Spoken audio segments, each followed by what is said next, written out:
Oke, baik. Di sini saya akan menjelaskan proyek yang saya buat, yaitu sebuah kasir. Simple lah, kasir gitu kan ya. Sistem kasir di mana pembelian dan penjualan itu ataupun transaksi itu bisa dilakukan gitu. Ini tuh terinspirasi dari bagaimana saat saya beli itu kadang-kadang perhitungan manual tuh salah gitu kan ya. Apalagi datanya tuh banyak dan harganya juga kayak ya berhampir juta-jutaan gitu, kayak ada kesalahan pasti gitu kan ya. Kadang juga ada human error dan lain-lain. Muntah loba pikiran gitunya nu boga UMKM nah. Oke, di sini ada, saya jelasin sedikit deh di sini. Ada yaitu dua role Pak, yaitu admin sama kasir. Fungsinya kasir sendiri itu dia untuk transaksi aja. Makanya di sini hanya ada dashboard, stroke dan juga transaksi. Udah. Lalu admin. Nah, admin ini nih yang agak ringkih lah ya.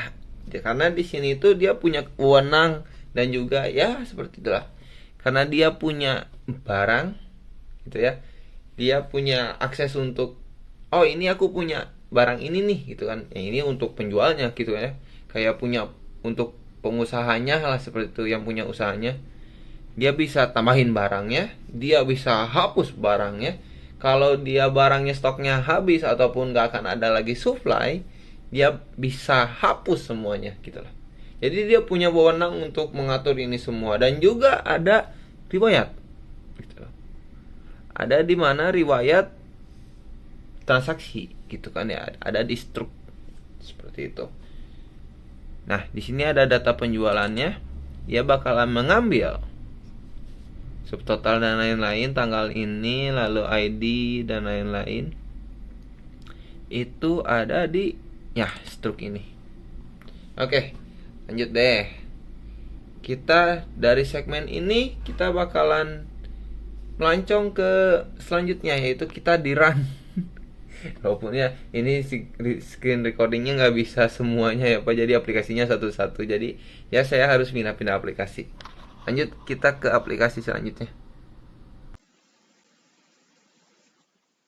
Oke, ini tampilan dimana setelah di run Pak. Jadi saya pindah aplikasi dulu karena recordingnya nggak bisa banyak aplikasi. Tadi juga saya record panjang, ternyata nge-stuck pindah bin. Kita bisa masuk lah. Di sini ada admin, terus adminnya kita ya emailnya bisa diatur sendiri nanti. Nah, login di admin itu sendiri dia bisa kayak mungkin mengambil barang gitu. Tapi sebelum ke admin saya lebih suka ke kasir dulu sih ya, karena di bagian transaksi ini kita bisa tahu gitu datanya terbuat. Login. Nah, di sini di kasir sendiri, di dashboard kasir ada transaksi penjualan sama lapor. Kita bisa mulai transaksi nih. Mungkin aku sebagai kasir nih, gitu kan ya. Ada orang tiba-tiba datang dengan pengen, oh, Pak, saya pengen jarum coklat 5 bungkus, gitu kan ya. Bapak-bapak, gitu kan ya, dia dapat gajian gitu. Oh ya udah, kita bisa kasih jarum coklat 5 bungkus, nanti tambah. Lalu Pak mau lagi nih gitu kan ya, mau moyo lah intinya, pengen super gitu, pat gitu, tambah lagi. Ini bisa ditambah lagi semuanya. Dari contoh gini deh analoginya, dari subtotal sendiri itu perkalian dari harga dan quantity intinya. Jadi harganya tuh per satu unitnya jarum coklat tuh 18.000, kuantitinya yang pengennya tuh 5, ya udah hasilnya jadi 90.000. Sekarang minusnya di sini hanya satu, di atas sebelum di sini nggak bisa diedit, itu aja gitu. Jadi sebelum disimpan kalau ada kesalahan mau nggak mau harus diinput manual lagi gitu ya, ada diedit di sininya, saya lupa untuk masukin. Lalu bagian mungkin dia pengen lagi yang lain gitu ya, kayak Magnum filter kah gitu, terus kayak Magnum edisi bintang kah, itu bebas. Nah, di sini ada subtotalnya berapa, subtotalnya. Lalu total tuh dari ya sumnya subtotal. Kita bisa simpan dan cetak struknya. Ini sudah tersimpan. Nomor transaksinya ketiga, terus tanggalnya juga ada di sini karena itu perlu. Waktunya juga jam ya, ini recording jam 4. Lalu harganya di sini totalnya berapa dan total akhirnya berapa.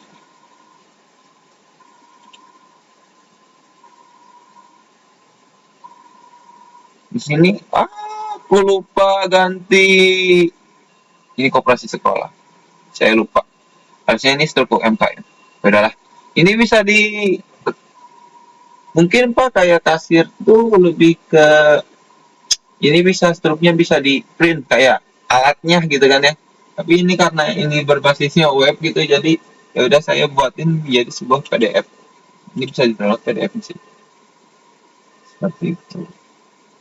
Lalu kalau kembali lagi kita bakalan logout dari kasir masuk ke admin seperti itu. Login. Di sini kita masuk ya. Jadi ada transaksi kan ya.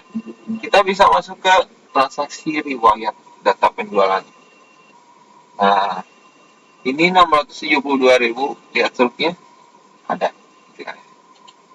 Lalu di sini bisa di-download PDF-nya. Lalu gimana kalau UMKM tersebut punya device yang terbatas gitu kan ya? Mungkin kayak datanya tuh nggak bisa terus-terusan ada gitu kan ya? Mungkin hanya sebatas 3 bulan sekali harus diupdate, 3 bulan sekali harus diupdate, maka datanya bisa dihapus. Seperti ini, yang tadi kita hapus saja.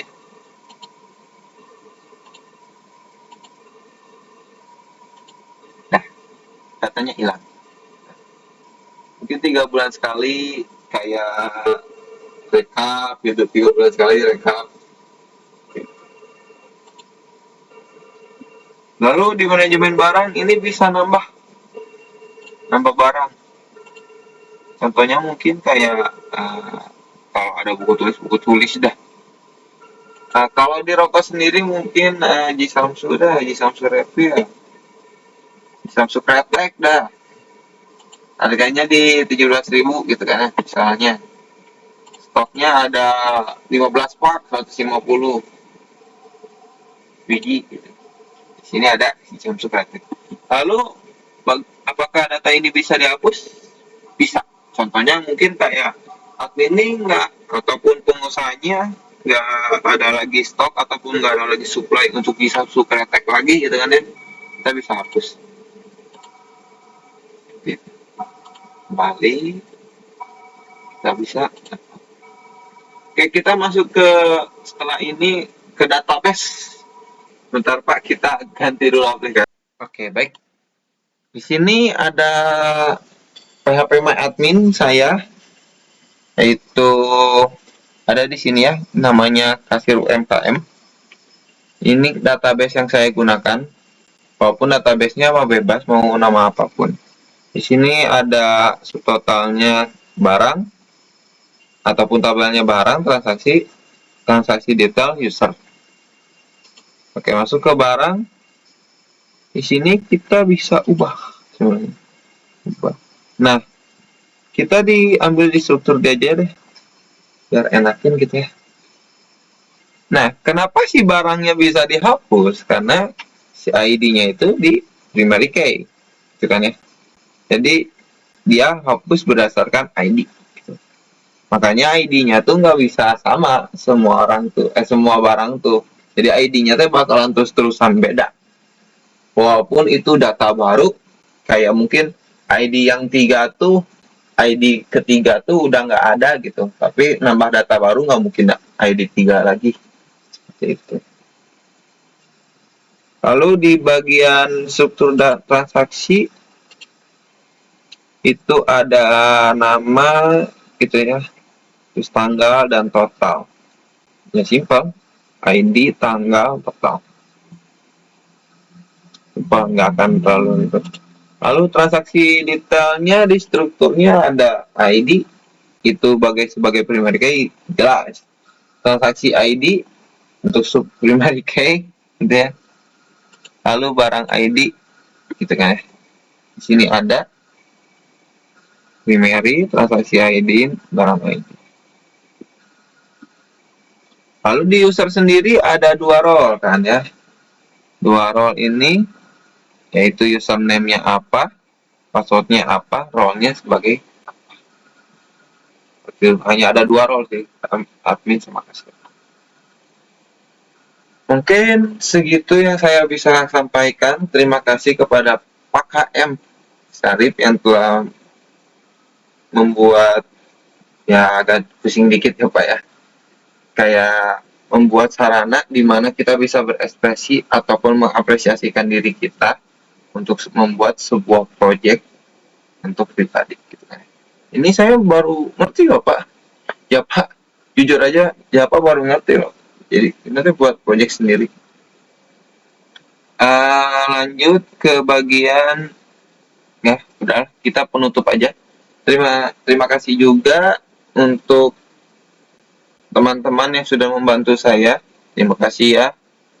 Lalu maaf untuk kekurangannya. Ada beberapa kekurangan seperti edit di bagian transaksi. Lalu tadi ada beberapa kata yang belum saya rubah gitu kan ya. Dan lain sebagainya. Terima kasih. Dan saya